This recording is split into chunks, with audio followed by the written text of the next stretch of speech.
কথায় বলে না, ছাই ফেলতে ভাঙা কুলো। যখনই আমার কোনো ফ্যামিলি গেট টুগেদার বা কোনো পুজোর নেমন্তন্ন আসে তখনই আমি কুর্তির খোঁজ করি, না হলে তো আমি জিন্সই পরি। যাই হোক, মা বললো নিজে এত কিছু মাখিস, কই আমাকে তো কিছু মাখিয়ে দিস না। তাই জন্য ভাবলাম চলো মাকেও আজকে একটু মেকআপ করে দিই। না না, এমনি মেকআপ তো করবো না, একটু জাস্ট ফেস পাউডার দিয়ে মাকে টাচ আপ দিয়ে দেবো।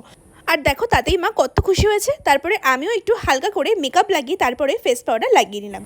বেশি করে তো আমি গরমকালে সাজতেই পারি না গাইজ, কারণ আমার ফেসে এত সোয়েট হয়, কোনো কিছু করে এই সোয়েট আমি কিছুতেই আটকাতে পারি না। যাই হোক, কোনো রকম একটু আইলাইনার, একটু ব্লাশার আর একটু লিপস্টিক পরে ফাইনালি আমি আমার সাজটাকে কমপ্লিট করলাম এবং তারপরে ম্যাচিং করে একটা কানের দুল পরে নিলাম। এই দেখো, আমি তো বলিনি তোমাদেরকে কোথায় যাচ্ছি।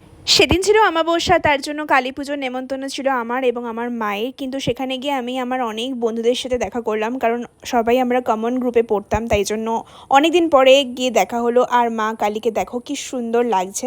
তারপরে তো খেতে বসে গেলাম, অনেক কিছু খাবার ছিল। পুজোর মধ্যে তো দিনটা ভালোই কাটলো।